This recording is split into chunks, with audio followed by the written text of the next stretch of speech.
Episode. సాయంకాలం 7 గంటలు కావస్తోంది. జానకమ్మ వంటగదిలో ఉంది. వంట చేస్తానన్న నాయర్ అడపాదడపా మాట్లాడుతున్నాడు. తమిళ దేశంలో పుట్టిన పెరిగింది ఆంధ్రదేశంలో. తెలుగు వాళ్ళ మధ్య కాబట్టి అతను తెలుగు ధారాళంగా మాట్లాడగలడు. తోటమాలి కూడా పాదులకు నీళ్లు పెట్టేసి తోటలో ఇంజన్ ఆన్ చేయడానికి వెళ్ళాడు. గేట్ మూసింది, తాళం వేసిలేదు. మేడ మీద నుంచి దిగి వచ్చి డ్రాయింగ్ రూమ్ హాల్ దాటి బయట వరండాలో నుంచుంది సత్య. అటు ఇటు చూసింది. కనుచూపు మేరలో ఎవ్వరూ లేరు. మెల్లిగా గేటు దాకా నడిచి గొళ్ళెం తీసి బయటికి నడిచింది. తిరిగి గేటు భద్రంగా వేసింది. ఎవరూ లేరు. ఏ దొంగడైనా వచ్చి ఏ చిన్న వస్తువైనా పట్టుపోయినా ఏం చేయగలరు? అతను లేకపోతే మరీ ఇంత నిర్లక్ష్యమా? ఆడదిక్కులేని సంసారాలు అన్నీ ఇంతే అని అనుకుంది. పైట చెంగు తల నిండుగా కప్పుకొని బడబడిగా నడిచింది. ఆ వీధి దాటి జనసముద్రంలో కలిసిపోయింది. అమ్మయ్య అనే నెట్టొడిచింది. ఉదయం అతనొచ్చి వెళ్ళినప్పటి నుంచి సత్య మనసులో లేదు.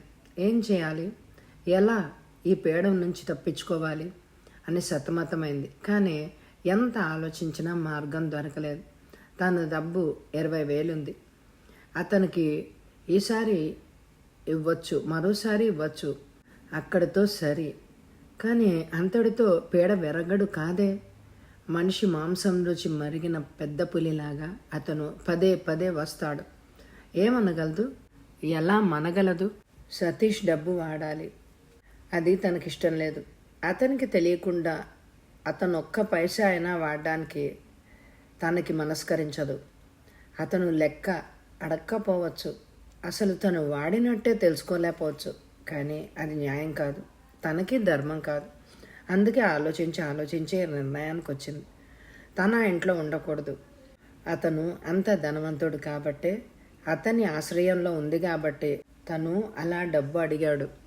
అదే ఏ పూరి కొంపలోనో ఉండి ఉంటే తననంత తేలిగ్గా వేలకు వేలు ఇవ్వమని అడగగలడా? నిర్ణయం తీసుకున్న ప్రకారం బయటకు వచ్చేసింది. ఇక తనేమైనా పర్వాలేదు. అతనికి, అతని గౌరవానికి, అతని సొమ్ముకి ప్రమాదం లేదు. తను ఎక్కడో ఒక చోట తలదాచుకుంటుంది. ఎందుకో భయం వేసింది సత్యకి. అనుకోకుండా చుట్టూ చూసింది. ఎవ్వరూ లేరు. అంతా నిర్మానుష్యం. వీధంతా నిశ్శబ్దంగా ఉంది. వీధి ఆ చివర ఎవరో 4 మగాళ్ళు. తను ఆగగానే వాళ్ళు ఆగినట్టున్నారు. కొద్దిగా భయపడింది. వాళ్ళు తనని వెంటాడుతున్నారా అని అనుకుంది. వడివడిగా నడవసాగింది. ఎక్కడికి పోవాలి?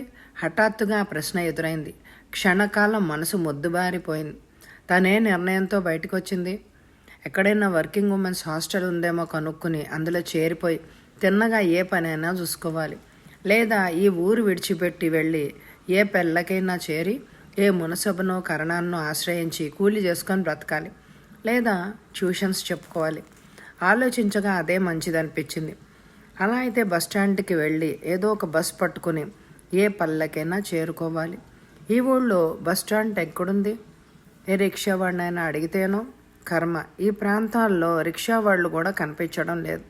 సరే, వేగంగా నడిస్తే ఎవరైనా ఎదురుపడితే తిరిగి తిన్నగా బస్టాండ్కు వెళితే సరి. మనస్సు ఒక నిశ్చయానికి వచ్చాక కొంత ఆందోళన తగ్గింది. చకచకా నడిచి వెళ్తున్న సత్య హఠాత్తుగా నీడలు ఎదురు కావడంతో తలెత్తి చూసింది. ఎదురుగా 2 వ్యక్తులు. పౌరాణిక సినిమాల్లో యమభటుల్లా ఉన్నారు. తప్పుకొని పక్కకు పోబోయింది. వాళ్ళు అటుగా వచ్చారు. వెనుతిరిగింది. అక్కడ మరొక 2 పిశాచాల్లాగా కనిపించారు. చుట్టూ చూసిందప్పుడు. అది ఊరు కాదు, వీధి కాదు, ఊరు దాటి వచ్చేసింది. తన ఆలోచనలతో నిర్మానుష్యమైన రోడ్డు పొడవుగా లాగిన భయంకరంగా కనిపించింది. తలెత్తి చూస్తే చుక్కల మధ్య చంద్రుడు దోపిడీ గాండ్ర మధ్య ధనవంతుళ్లా కనిపించాడు. కెవ్వున కేక వేసింది సత్య. వాళ్ళు మరికాస్త దగ్గరగా రావడంతో ఆమె కేక వినగానే ఒక వ్యక్తి నోరు మూశాడు. మరో వ్యక్తి పెనుగులాడకుండా చేతులు పట్టుకున్నాడు. మిగతా 2 ఆమెను కవర్ చేస్తున్నారు. ఆమె విడిపించుకోబోయింది. అయినా ఆమె ప్రయత్నాలు సాగలేదు. ఒక వ్యక్తి ఆమె మెడ మీద చరిచాడు. తల వాల్చేసింది సత్య. పొట్లకాయను భుజానేసుకున్నట్టుగా చకచకా నడవసాగాడు ఒకడు. కొంత దూరం వెళ్ళగానే ఒక వ్యక్తి వెళ్ళి చెట్టు చాటున ఉంచిన కారు బయటికి తెచ్చాడు. ఆమెని కారులో వేసుకుని బయలుదేరారు నలుగురు. రివ్వున దూసుకుపోయింది కారు. సరిగ్గా సాయంకాలం 7 గంటలకి హాల్లోని గడియారం కుహు కుహు నినాదం చేసే సమయానికి గేటు మీద చేయి వేశాడు రామ్మోహన్. ఒక్క క్షణం తటపటాయించి బోల్ట్ తీసి గేట్ తెరిచాడు. లోపలికి అడుగు పెడుతూ ఇది నా విజయపాదం అనుకున్నాడు. అదృష్టం తిరిగింది. లక్షాధికారిని వలలో వేసుకున్న వగ్గలాడిని నా చేతిలో చిక్కించుకున్నాను. ఈరోజు 10,000, మరో రోజు 10 రోజులకి 10,000. దాదాపు ఎన్నాళ్ళు సాగుతుందో. సాగినన్నాళ్ళు 5-6 నెలలు జరిగినా చాలు, సుఖంగా ఉంటుంది. తనకు డబ్బు తక్కువని కాదు, కావాల్సినంత ఉంది. అయినా ఊరికే వస్తుంటే చేదా అయినా దానికి ఏమి ఉంది, ఇస్తుంది. అదే బికారివాడి చాటున ఉంటే ఏం చేయగలిగి ఉండేవాడు? తనని తల పగలగొట్టినందుకు ఆ మాత్రం ఫైన్ వెయ్యాల్సిందే. వరండాలోకి వచ్చి బజర్ మీద చేయి వేశాడు. బజరు విన్న నాయరు మరొక నిమిషంలో వచ్చి తలుపు తెరిచాడు. అతన్ని చూడగానే ప్రసన్న ముఖంతో రండి కూర్చోండి, అమ్మగారిని పిలుస్తాను అని వెళ్ళాడు. గుడ్, మంచి శకునమే. ఆహ్వానం వచ్చింది అని టీవీగా వెళ్ళి సోఫాలో కూర్చుని సిగరెట్ వెలిగించాడు. ఉదయం సరిగ్గా కూర్చోడానికి కూడా ధైర్యం చాలని వ్యక్తి సాయంకాలానికి సిగరెట్ తాగే స్థాయికి వచ్చాడు. మరికొద్దిసేపటికి తెర తొలగించిన చప్పుడై సత్య వచ్చిందేమోనని ఎగ్జైటింగ్తో చూశాడు రామ్మోహన్. కానీ అతను నాయర్ ఆశ్రయ తెచ్చిపెడుతూ అమ్మగారు కింద లేరు, మేడపైన ఉన్నారేమోనని ఆయాని పిలవమన్నాను. ఎంటర్కమ్లో ట్రై చేశా కానీ ఫోన్ ఎత్తడం లేదు అన్నాడు. ఆస్ట్రేలో సిగరెట్ నూసి విదేల్చి విసుగ్గా చూశాడు. సన్నగా తెలుగులో వార్తలు వినిపిస్తున్నాయి. మరో సిగరెట్ ముట్టించాడు. వార్తలు ముగిసేసరికి పరమశివం, అమ్మాయి పైన కూడా కనిపించడం లేదు అన్న ఆయా జానకమ్మ మాటలు వినిపించాయి రామ్మోహన్కి. ఆమె కంఠంలో ఆదుర్ద అతన్ని భయపెట్టింది. నాయర్ ఆదుర్దాగా పిలిచాడు అతను. కానీ పిలుపు వినిపించలేదు అతనికి. ఆయా, ఎక్కడికి వెళ్ళుంటుంది ఆమె? లైబ్రరీలో చూసావా? టాప్ ఫ్లోర్లో చూసావా? బెడ్రూమ్లో కానీ ఉందేమో చూసావా? లేదా కింద ఉందేమో మరోసారి చూడు. అన్నట్టు బాత్రూమ్కి వెళ్ళిందేమో చూడు. చకచకా ఇద్దరు అంతటా చూశారు. కింద భాగంలో తిరుగుతున్నంతసేపు శివ, అమ్మాయి పైన లేదురా, పై ఫ్లోర్లో కూడా లేదు, డ్రాయింగ్ రూమ్ బెడ్రూమ్స్లో కూడా లేదు. పైన లేదు, ఉంటే కనిపించేది, పిలిస్తే పలికేది అంటూనే ఉంది. కింద అన్ని గదులు తిరిగి డ్రాయింగ్ రూమ్లోకి వచ్చారు. అందరూ ఒకవేళ అక్కడికి వచ్చిందేమోనని. నాయర్ చూడగానే వచ్చారా ఆమె అని గాబరాగా అడిగాడు రామ్మోహన్. కానీ అతని ప్రశ్నకు సమాధానం కూడా ఇవ్వకుండా ఆదుర్దాగా ఆందోళనతో బయటికి వెళ్ళారు ఇద్దరు. శివ, ఆయా రామయ్యని చూడు, వనక తోటలో కూర్చున్నారేమో, ఆవిడ ఒక్కసారి అలా కూర్చుంటారుగా అన్నాడు నాయర్ గాబరాగా. గబగబా వెళ్ళి గేటు వద్దనున్న బజర్ మోగించాడు నాయర్. 1 గంట తోట అంతా మోగింది. మరొక 2 నిమిషాలు పరిగెత్తుకుంటూ వచ్చాడు తోటమాలి. అమ్మాయి గారు తోటలో ఉన్నారా? కంపిస్తున్న కంఠంతో అడిగింది ఆయా. అమ్మాయి గారా? తోటలోకి అసలు రానేలేదే. నాయర్ ఆయా కంఠం బొంగురుపోయింది. నాయర్ కూడా వణికిపోయాడు ఆ మాటలు వినగానే. రామయ్య, అమ్మాయి గారు ఇంట్లో ఎక్కడా లేరు. ఎక్కడికి వెళ్తారు? ఆయమ్మ బయటికి వెళ్ళారేమో, ఎక్కడికైనా. నువ్వు చూడలేదేమో. నేను సాయంకాలం నుంచి ఇక్కడే ఉన్నాను, మనం చూడలేదు. ఆమె వచ్చి ఇన్ని నెలలైంది, బయటికి ఎక్కడికైనా వెళ్ళిందా ఎప్పుడైనా? రామయ్య, అయ్యగారితో తప్ప ఆమె అడుగు బయట పెట్టదే. నాకేమో భయంగా ఉంది రామయ్య. అయ్యగారు వచ్చి అడిగితే ఏం చెప్పాలి? కళ్ళ నీళ్లతో గాద్గదికంగా అంది ఆమె. రామయ్య కూడా భయపడ్డాడు. నాయర్ డ్రాయింగ్ రూమ్లోకి వచ్చాడు. అమ్మగారు ఎక్కడికో బయటికి వెళ్ళినట్టున్నారు, మీరు మరి కాసేపు ఆగి వస్తారా అన్నాడు నాయర్ గంభీరంగా. రామ్మోహన్ హతాశుడయ్యాడు. పెట్ట ఎగిరిపోయినట్టుగా ఉంది. పూర్తిగా బెదరగొట్టినట్టున్నాను. 2,000 3,000 అడిగుంటే సరిపోయేదేమో. అయినా చూద్దాం, వీడన్నట్టుగా బయటికేమన్నా వెళ్ళిందేమో అని అనుకున్నాడు కొంచెంసేపు. నాయర్ ముఖం తీవ్రంగా చూసి, అబ్బాయి తొందరేం లేదు, రేపు తీరిగ్గా వచ్చి కలుసుకుంటాను, కానీ నేను వచ్చి వెళ్ళానని మాత్రం గుర్తు చెయ్యే అన్నాడు గుమ్మనంగా. మంచిదండి అన్నాడు నాయర్ క్లుప్తంగా వెళ్ళడానికి ఉద్యుక్తుడవుతున్న అతన్ని చూసి. రామ్మోహన్ వెళ్ళిపోయాడు. ముగ్గురు వరండాలో అలాగే చేతులు కట్టుకొని వెక్కమొహాలు వేసుకొని చూస్తున్నారు. ఎక్కడికి వెళ్ళిందా, ఎప్పుడొస్తుందా అని ఎదురు చూస్తూ కూర్చున్నారు. నిమిషాలు గంటలయ్యాయి, గంటలు గడిచిపోయాయి. దరిద్రుడు తెల్లపడితే రాళ్లవాన కురిసిందట. ఛాన్స్ వచ్చినట్టే వచ్చి తప్పిపోయిందయ్యా. ఆ రోజు తల మీద కొట్టి పారిపోయింది, ఈరోజు కడుపు మీద కొట్టి పారిపోయింది. చూస్తే బాగా డక్కా మొక్కి తిన్నట్టుగా ఉంది. లేకపోతే అంత ధైర్యం ఎక్కడికి పోయి ఉంటుంది? తిరిగి పల్లెకి వెళ్ళిపోయిందో లేక టౌన్లోనే ఎక్కడైనా ఉందో? ఇదిగో ఫణి, జాగ్రత్తగా విను. నేను నీ బాస్ని, నువ్వు నా ఎంప్లాయీవి, కొన్ని విషయాల్లో ఫ్రెండ్వి అంతే, తెలుసా? ఇదిగో నువ్వు తెల్లారేసరికల్లా దాని జాడ కనుక్కో. వేలకి వేలు ఇచ్చే పెట్టది, లక్షలు ఖరీదు చేస్తుంది. చూస్తూ చూస్తూ ఊరికే వదిలేయలేను. Take care. శేషపడి ముసిముసిగా నవ్వులు నవ్వాడు. What is this? Be serious. నేను నీ బాస్ని. నేను ఆజ్ఞాపిస్తూ ఉంటే, కోపంగా తిడుతూ ఉంటే నవ్వుగా ఉందా నీకు? పక్కపక్క నవ్వాడు పని. అరే ఫూల్, నువ్వేం మనిషివిరా, తిడితే నవ్వుతావు. పగలబడి నవ్వాడు పని. పడి నవ్వాడు. కొట్టడానికి చేయెత్తాడు రామ్మోహన్. ఆగు బాస్, ఆగు. నువ్వు కోపంగా ఉన్నావు నిజమే, గాబరా పడుతున్నావు కరెక్ట్ కాదన్ను. కానీ నాకెంతో ఆనందంగా ఉంది, ఎంతో సంతోషంగా ఉంది. మరి నేను నవ్వాలా వద్దా? బ్రదర్ అన్నావు, బాస్ అన్నావు, ఇప్పుడు బావమర్దిలా నవ్వుతున్నావు. ఏమిటి నీ సంగతి?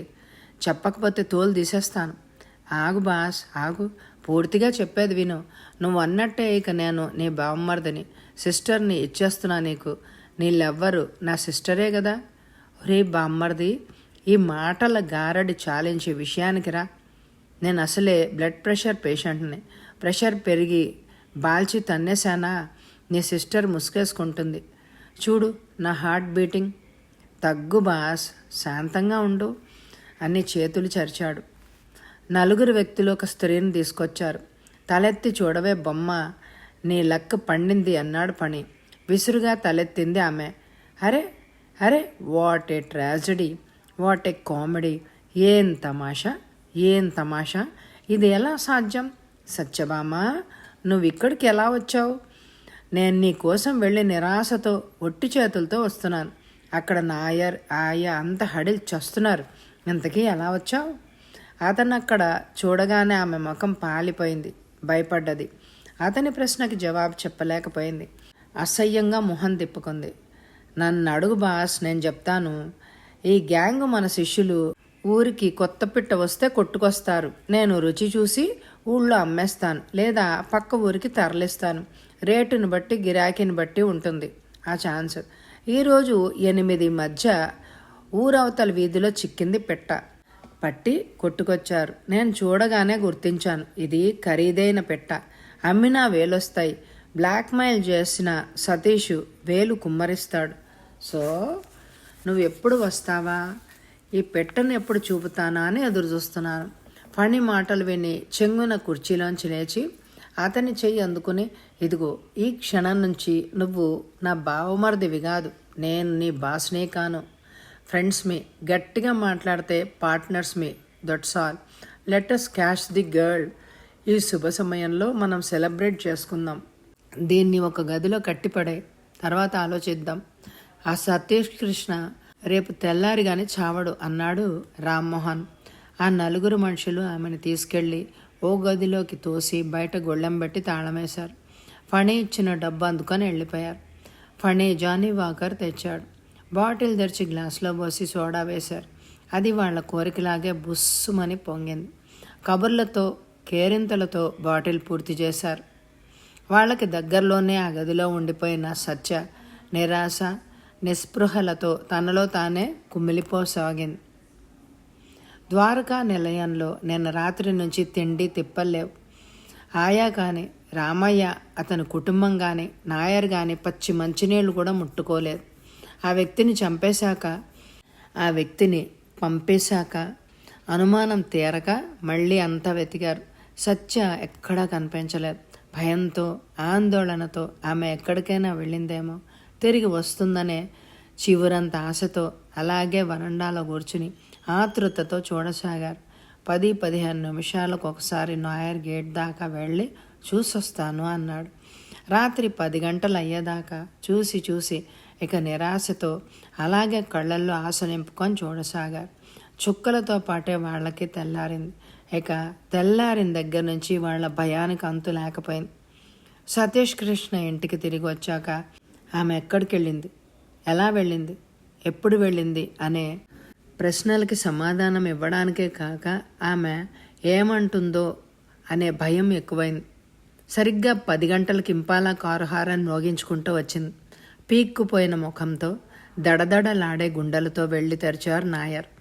కారుని గ్యారేజీలో పెట్టి చకచకా నడుచుకుంటూ వచ్చాడు సతీష్.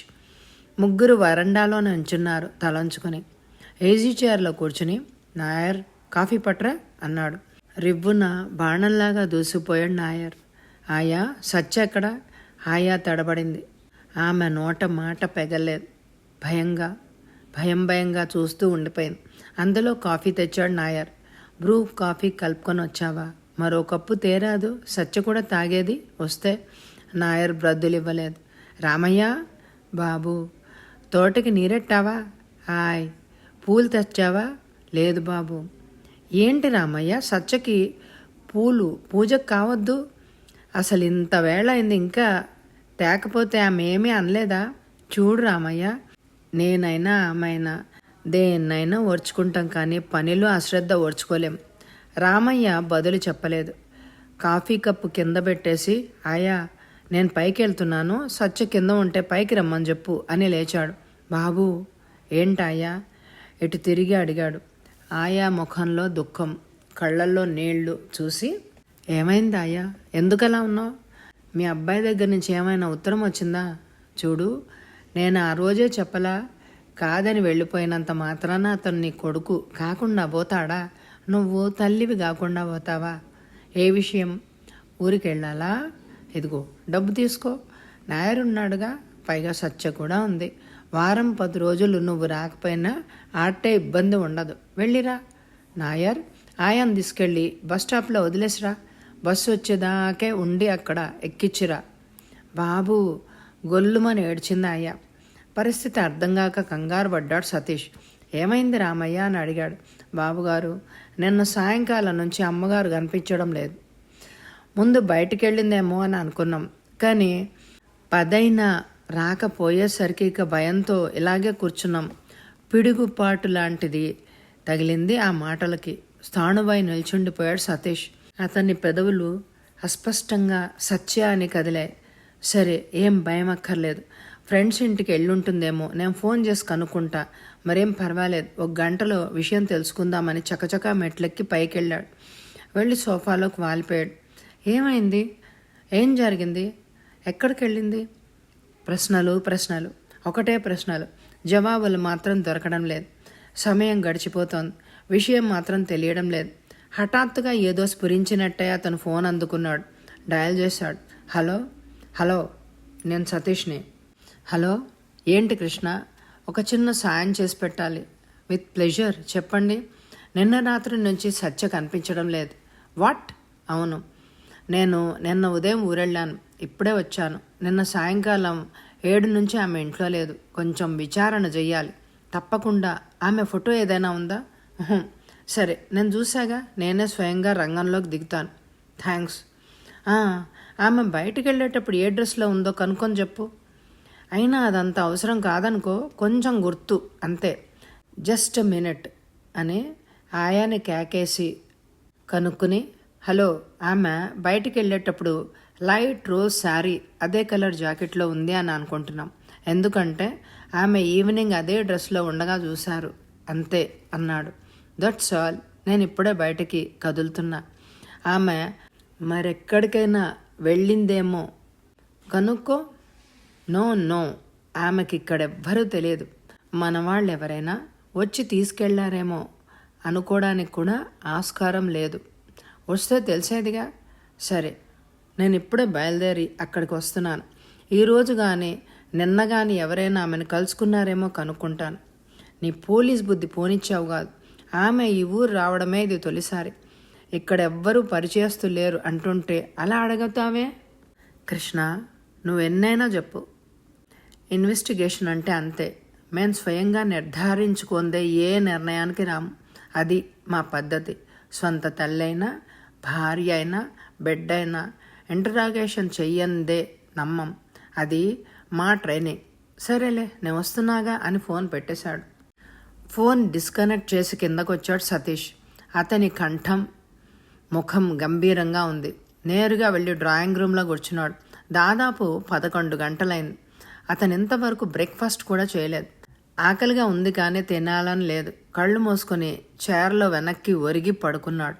టక్ టక్ మని బూట్ల చప్పుడు చేసుకుంటూ వచ్చే డిఎస్పి మనోహరం కోసం ఎదురుచూస్తున్నాడు. అతనికి సమీపంలో ఉన్న పలకరించే ధైర్యం లేదు నాయర్కి. మరో 10 నిమిషాలు గడిచాయి. బూట్లు టకటక వినిపించింది. కుర్చీలోంచి లేచి ఎదురెళ్ళాడు. మరో 10 నిమిషాల తర్వాత ఇద్దరూ వచ్చి కూర్చున్నారు. నాయర్ ఒక వారగా నిల్చున్నాడు. Nair, yes sir. నిన్న మీ అయ్యగారు వెళ్ళాక ఏం జరిగిందో చెప్పు. ఆయన 7ంటికి వెళ్ళారండి. తర్వాత ఏదో ఫోన్ వచ్చింది. ఆ తర్వాత 10 గంటల ప్రాంతంలో ఎవరో వ్యక్తి వచ్చారండి. పేరు అడిగితే చెప్పలేదు. అమ్మాయి గారు బంధువుని అని చెప్పాడు.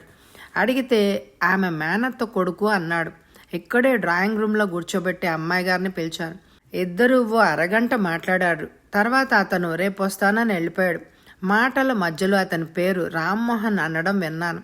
ఏం మాట్లాడారో వినలేదు. అతను వెళ్ళిపోయాక ఆమె పైకి వెళ్ళారు. మధ్యాహ్నం భోజనం కూడా చేయలేదు. ఆకలిగా లేదని కాఫీ మాత్రం 2 సార్లు పుచ్చుకున్నారు. మధ్యాహ్నం 3ంటికి నిమ్మరసం తీసుకొచ్చారు. తర్వాత మళ్ళీ ఆమెను చూడలేదు. తిరిగి సాయంకాలం 7 ప్రాంతంలో ఆ వ్యక్తి వచ్చి మళ్ళీ అమ్మాయి గారిని అడిగే వరకు ఆమెను చూడలేదు. తర్వాత ఇల్లంతా వెతికాం. ఆమె కనిపించలేదు. గబగబా టేప్ రికార్డర్లా వల్లించాడు అతను. ఆ వ్యక్తి ఎలా ఉంటాడు? వారు మనిషి అండి. దాదాపు 6 అడుగులు ఉంటాడు. ఎత్తుకు తగ్గ బలం. హిట్లర్ మీసాలు, రెడ్ ప్యాంటు, వైట్ షర్టు వేశాడు. కట్ బూటు తొడిగాడు. సిగరెట్ కాలుస్తాడు. అతని బ్రాండ్ సీజర్స్. జేబులో కర్చీఫ్ బయటకి కనిపిస్తూ ఉంటుంది. ప్యాంటు పాకెట్లో పర్సు ఎత్తుగా కనిపిస్తూ ఉంటుంది. చేతిలో గాగుల్స్ ఉంటాయి. అన్నట్టు కుడి చేతికి ఎర్ర పొళ్ళ ఉంగరం ఉంది. ఎడమ చేతికి హెగ్డే గోలే వాచ్ లేటెస్ట్ డిజైన్ ఉంది. మాట్లాడుతూ కళ్ళు తాటిస్తూ ఉంటాడు. పిక్చరైజ్ చేసినట్టుగా చెప్పాడు. గుడ్, మంచి ఇన్ఫర్మేషన్ ఇచ్చావు సతీష్. ఈ ఆచూకీతో అతన్ని పట్టేయచ్చు. మనిషి మేనరిజం తెలిస్తే సులభం. మీ నాయర్ సిఐడిలో ఉండాల్సిన వాడు అన్నాడు లేస్తూ. సతీష్ గంభీరంగా అనుసరించాడు. గేటు దాకా నడిచి అతను జీప్ ఎక్కాక తను సత్యని ఏ స్థితిలో కలుసుకున్నది, ఆమె మనసులో ఉన్న భయం, తను వాళ్ళ ఊరు వెళ్ళి రావడం అంతా చెప్పాడు. అతను ఆసక్తిగా అన్నాడు. తలూపాడు. జీప్ కదిలింది. అనగనగా ఒక ఊరు. ఆ ఊర్లో తాచుపాము లాంటి అందమున్న అమ్మాయి ఉంది. ఆ అమ్మాయి నడిస్తే అందం ఆమడ దూరం వ్యాపిస్తుంది. నవ్వితే అందం 4 ఆమళ్ళు వెదజల్లుతూ ఉంటుంది. తిడితే పరిమళాల జల్లు కురుస్తుంది. అయితే ఆమెకి అందగత్తనన్న అహంకారం అణువణువున ఉంది. పిలిస్తే పలికే పొగరుంది. చూస్తే దూసుకుపోయే అందమైన కళ్ళున్నాయి. ఆ అందమైన జంట కన్నుల కింద సౌందర్యపు పంటలా ఉంటుంది. ముక్కు, ఆ ముద్దొచ్చే ముక్కు కింద మన్మధుని అందమైన బాణాల్లా వంపు తిరిగి ఉంటాయి పెదవులు. విరిసిన గేదది పుష్పాల్లాంటి ఆమె పెదవుల కింద పట్టుదలకి చిహ్నమైన గడ్డం ఉంది. ఆ అమ్మాయి ఆ ఊళ్ళో ఆటీన్ రాణి. పట్నం చూడాలని బయలుదేరింది. దారిలో కారులో వచ్చే పొగరుమోతు కుర్రాడి బుర్ర బద్దలు కొట్టింది. అటు తిరిగి ఇటు తిరిగి పిట్ట గూట్లోకి వచ్చింది. కూతకొచ్చిన పిట్ట గువ్వలా ఒదిగి కూర్చుంది. మాట మాటకి చేతకి చెప్పగలిగే ఆ చిన్నారి పంజరంలో చిలక బంగారు చిలక అయింది. అది పాట పాడుతుందా, ఆట ఆడుతుందా, సై అంటే సై అంటుందా? సత్య ఎదురుగా కూర్చుని ఆమెని చూస్తూ మాట్లాడుతున్నాడు రామ్మోహన్. సరిగ్గా ఆ సమయంలో దూసుకొని వచ్చాడు శేషవణి. అతడేదో చెప్పబోయేంతలో కూర్చోవై, కూర్చుని తీరిగ్గా చెప్పు. ఏమి కొంపలు అంటుకుపోతున్నాయని అలా వచ్చావు అన్నాడు నవ్వుతూ. గురువు, నిజంగా కొంపలే అంటుకుంటున్నాయి. సతీష్ పోలీస్ రిపోర్ట్ ఇచ్చాడు. డిఎస్పి అంటే ఏమనుకున్నావు? నీళ్లలో దారి తీస్తాడు, ఆకాశంలో ఇల్లు కడతాడు, ఇసుకలోంచి తైలం తీస్తాడు. అంతే కదా, ఇంకేం చేయగలడు? అనగా అనగా ఒక చిన్నవాడు, వాడికో క్లబ్బు, ఆ క్లబ్బు వెనకాల ఒక పంజరం, ఆ పంజరంలో ఈ బంగారు చిలక అని ఎలా కనుక్కుంటాడు? కనుక్కోగలడు గురు. మన శిష్యులున్నారే, దీన్ని ఎత్తుకు వచ్చిన వీర పురుషులు, వాళ్ళకిదే పని. కాస్త కను ముక్కు తీరు ఉన్న అమ్మాయి కనిపిస్తే చాలు, ట్రాప్ చేసి తెస్తారు. పీల్చేసిన మామిడి టెంకని గిరాకీని బట్టి అమ్మేస్తారు. ఎన్నో కంప్లైంట్స్ ఉన్నాయి వీళ్ళ మీద. పోన్లే, ఓ పని చేద్దాం, పబ్లిక్ బూత్ వద్దకు వెళ్ళి ఫోన్ చేయి వాడికి, ఇలా నీ పెట్ట నావల్లో పడింది, ఓ 1,00,000 ఇలా గిరాటై, లేదా సౌదీ అరేబియాకి అమ్మేస్తానను. బుర్ర తిరిగి తెచ్చిస్తాడు. గురు, ఆ ప్లాన్లు అన్నీ ఏమీ సాగవు. వాడొక కర్కోటకుడు, కాలాంతకుడు, యమధర్మరాజు, మనల్ని ట్రాప్ చేస్తాడు. ఛీ, పిరిగ్గొడ్డు, ఏం పనికొస్తావు? అందుకే స్ట్రైక్ చేయించి వాడి ఫ్యాక్టరీ మోయించడానికి బదులు ఉద్యోగం పోగొట్టుకున్నావు. ఈనాడు దేశంలో యువకుల్లో 35 మంది నీలాంటి వెధవలే. హాయిగా ఫ్యాన్ కింద కూర్చుని కలం పట్టుకొని కాలం గడిపి నెల తిరిగేసరికల్లా వందలు జోబులో వేసుకోవాలని అనుకుంటారు. అంతే తప్ప కష్టపడి సాధించాలని ఆలోచించరు. ఛా, శేషపడి నోరెత్తలేదు, తల కూడా ఎత్తలేదు. నువ్వు ఇక్కడే ఉండు, నేను ఫోన్ చేసి వస్తా అని బయటికి వెళ్ళాడు రామ్మోహన్. శేషపణి అతను అటు వెళ్ళగానే సత్యని పిలిచాడు. చూడండి సత్యగారు, మీరు బాగా బ్రతకాలంటే ఇది మార్గం కాదు. సతీష్కి ఒక ఉత్తరం రాయండి. 1,00,000 2,00,000 పిండుకుంటాం మేం. అతనికి ఇదేమంత పెద్ద మొత్తం కాదు, విసిరేస్తాడు. నువ్వు సుఖంగా వెళ్తావు, మేం కూడా సుఖపడతాం. తలెత్తి చూసింది సత్య. శేషపణి గారు, నేను ఆ ఇంటి నుంచి వచ్చేసాను. ఎందుకనుకున్నారు? అతనికి నా వల్ల నష్టం రాకూడదనే. మళ్ళీ నన్ను ఫోన్ చేయమని రాయమని అడగడంలో అర్థం ఏమిటి? నో, అదంతా సాధ్యం కాదు. మీరు నన్నేం చేసుకుంటారో మీ ఇష్టం, కానీ ఒకటి మాత్రం గుర్తుంచుకోండి, నా ఒంటి మీద చెయ్యి వేయలేరు మీరు, అది మాత్రం ఖచ్చితం. శేషపణి కంగుదిన్నాడు. అయితే నీ కర్మ, నిన్ను అమ్మయ్యక తప్పదు. సత్యం మాట్లాడలేదు. నీలాంటి ఆడదానికి విదేశాల్లో ఎంత గిరాకీ ఉందో నీకు తెలియదు. మిమ్మల్ని భార్యలుగా కొంటున్నారు, ఉంపుడు గత్తెలుగా కొనేస్తున్నారు, బిజినెస్కి తీసుకుంటారు. ఈనాడు విదేశీ మార్కెట్లో బంగారుకి ఎంత విలువ ఉందో, బంగారం లాంటి అందమైన అమ్మాయిలకు కూడా అంతే విలువైంది. మళ్ళీ మౌనమే వహించింది సత్య. మనసులో వాళ్ళంటే ఎక్కడ లేని అసహ్యం పుట్టుకొస్తాను. సరే, ఈరోజే రఫియాకి కనబడతాను అని లేచాడు ఫణి. సరిగ్గా ఆ సమయంలో తిరిగొచ్చాడు రామ్మోహన్. అతని ముఖం కందగడ్డలా ఉంది. రాస్కెల్, నన్ను ఎంతగా తిట్టేశాడని. పై అధికారులంతా వాడి ఫ్రెండ్స్ అంట. నా ఫోన్ వల్ల వాడికి సత్య టౌన్ దాటి వెళ్ళలేదని రుజువైందట. పోలీస్ ఫోర్స్ ఉపయోగించి ఆమె ఊరి దాటి వెళ్లకుండా కాపలా పెట్టి ఇల్లిల్లు వెతికిస్తాడట. చచ్చే చావు వచ్చింది మనకి అన్నాడు నిస్పృహతో. నేను చెప్పలా వాడు అసాధ్యుడని? నోర్మై, చెప్పాడు. ఏం చెప్పావో? అధిక ప్రసంగం. దీన్ని ఎలాగైనా వంచాలి, దెబ్బకి దెబ్బ తీయాలి. ఇది నా తల బగ్గలు కొట్టింది. అదృష్టం కొద్దీ నువ్వు ఆ వేళ అటొచ్చి నా కారులోనే వేసుకుని నన్ను హాస్పిటల్కి తీసుకెళ్ళావు. కానీ లేకపోతే నేను అక్కడే చచ్చేవాడిని. నన్నంత చేసిన దీన్ని మామూలుగా వదులుతానా? కసిగా అన్నాడు. ఆ మాటలు విన్న సత్య ముఖం వెలబెలబోయింది. తర్వాత ఏదో ఆలోచన తళుక్కుమంది. ఆమె ముఖం వికసించింది. అయితే తను దెబ్బ కొట్టింది వీడినేనమాట. వీడికి దెబ్బలు తగిలాయే కానీ చావలేదన్నమాట. కేవలం అబద్ధమాడి తనని వంచాలని ఎత్తివేశాడనమాట. ఇంకేం పర్వాలేదు, తను హంతకి కాదు, తను ఎవ్వరికీ భయపడనక్కర్లేదు అని అనుకుంది. అయితే నువ్వేనన్నమాట నా చేతిలో దెబ్బలు తింది అంది హుషారుగా. అవును, ఆ రోజు అదృష్టం కొద్దీ బ్రతికాను. అందుకే ద్రౌపదిని దుశ్శాసనుడు బట్టలు ఒలిచినట్టు బట్టలు ఒలిచి రేప్ చేస్తాను. అప్పటికి కానీ నా కసి తీరదు అన్నాడు విషం కక్కే చూపులు చూస్తూ. సత్య జవాబు ఇవ్వలేదు.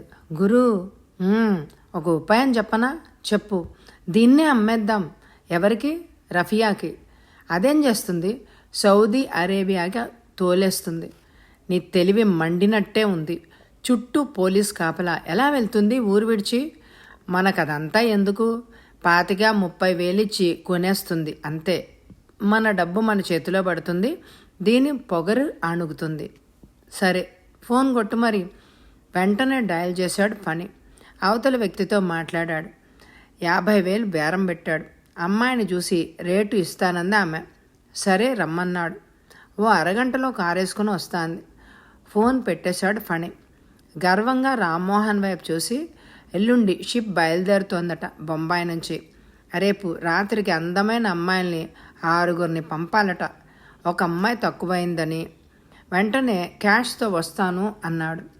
ఇదిగో పని, ఒక్క మాట చెప్పు. రేపు రాత్రికి నేను దీన్ని బోణి కొట్టేస్తా. ఆ కండిషన్ మీదే అమ్మకం అని చెప్పు. దాందే ముందులే, ఓకే చేస్తాను. ఇద్దరు కులాసాగా కబుర్లు చెప్పుకోసాగారు. వాళ్ళ మాటలు వింటున్న సత్య మనస్సులో లేదు. భయం వేసింది ఆమెకి.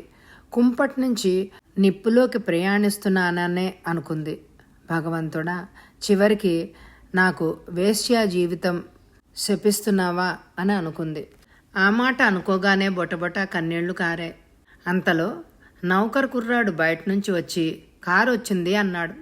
వాడిని అక్కడే ఉంచేసి ఇద్దరూ బేరం సెటిల్ చేసుకోవడానికి వెళ్ళారు. ఓ అరగంట గడిచింది. ముగ్గురు తిరిగొచ్చారు. కొవ్వు పట్టిన పందిలా ఉంది ఆ ఆడది. పగలే చుక్కల్ని మింగేసే రాహులా ఉంది.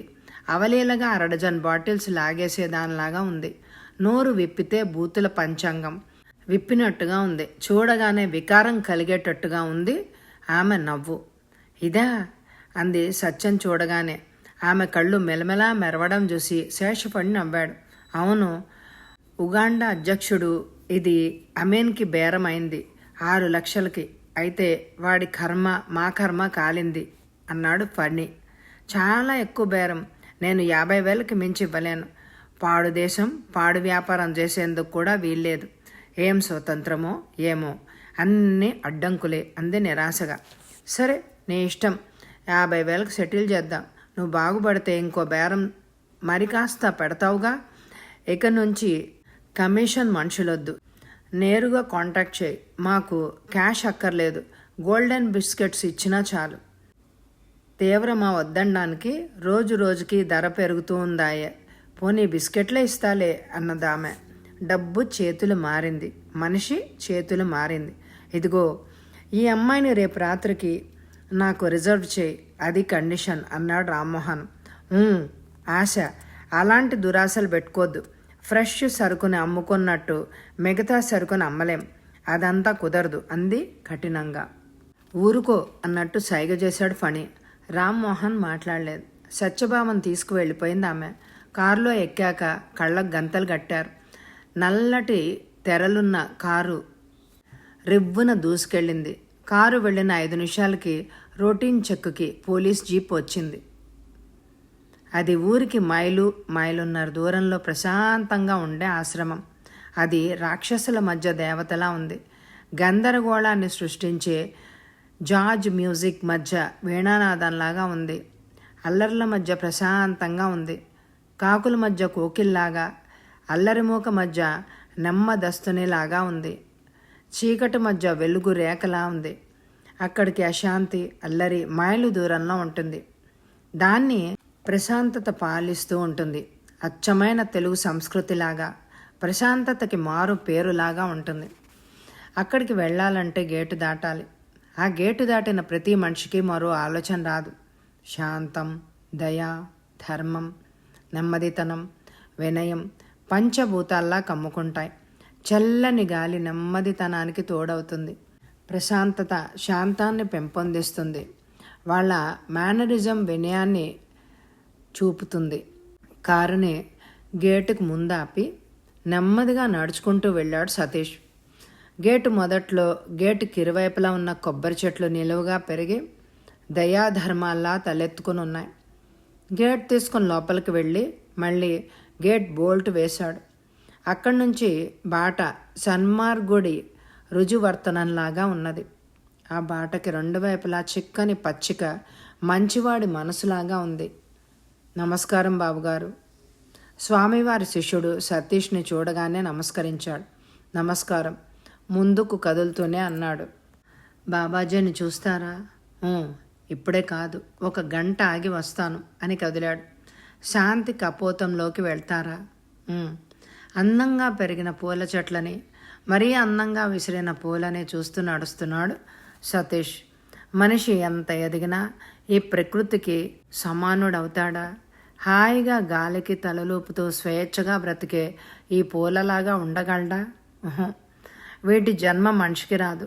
స్వార్థమూర్తీభవించిన బ్రతుకు మనిషి. త్యాగమే జన్మగా మారిన పూలది.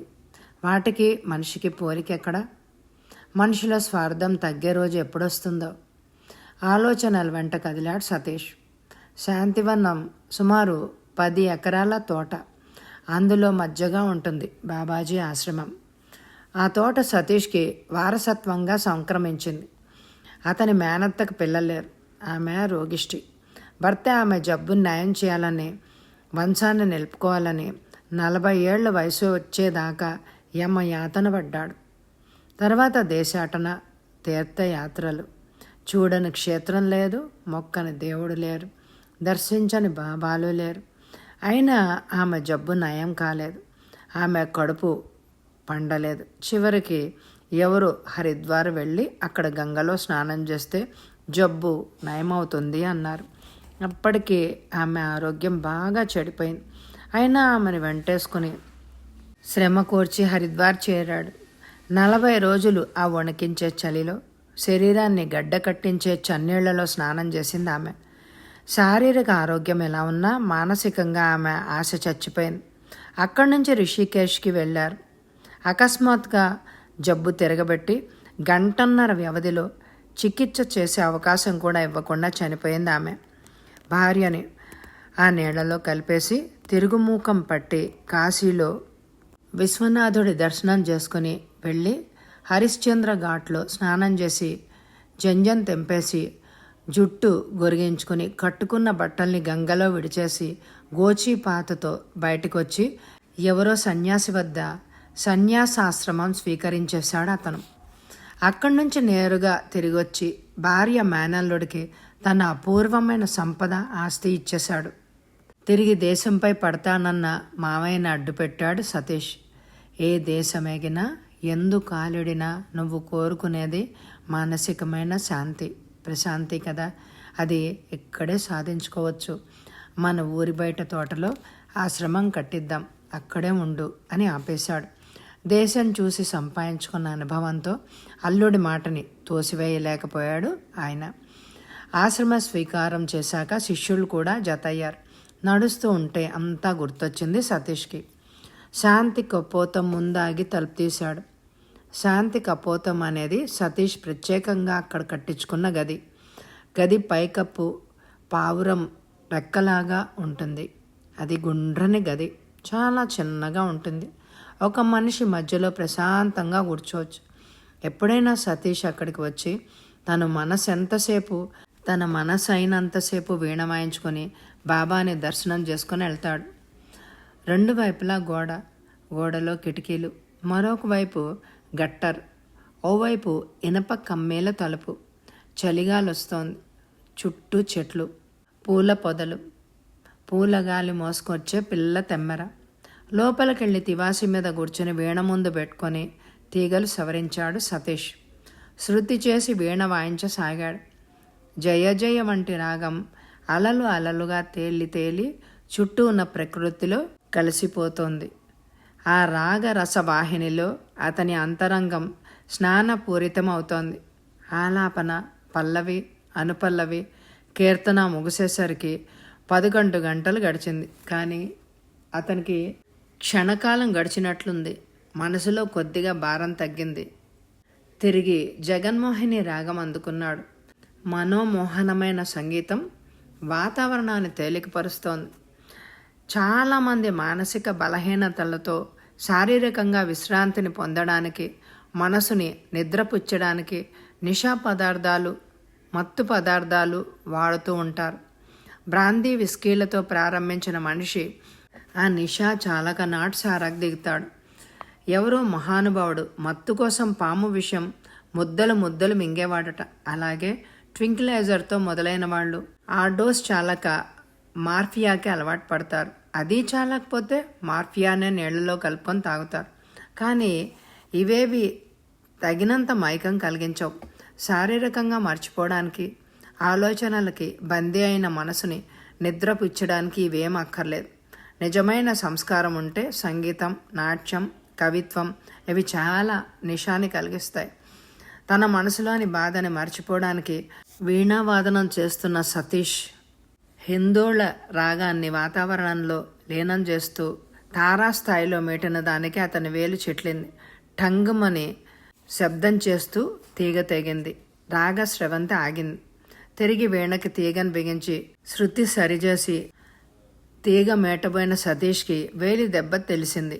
వీణను పక్కకు పెట్టి కర్చీఫ్ వేలికి చుట్టుకున్నాడు. సరిగ్గా ఆ సమయంలో బాబాజీ ముఖ్య శిష్యుడు ఆనంద చైతన్య వచ్చేశారు. బాబాజీ రమ్మంటున్నారు అనే కబురుతో శాంతి కపోతం తలుపు దగ్గరగా వేసి కదిలాడు సతీష్. మరి వచ్చే ఎపిసోడ్లో సత్యని తీసుకుని ఆమె విదేశాలకు అమ్మేస్తుందా, ఏమవుతుందో వచ్చే ఎపిసోడ్లో విందామే. ఈ ఎపిసోడ్కి తప్పకుండా ఎక్కువ లైకులు ఇవ్వండి. Thank you very much my dear friends.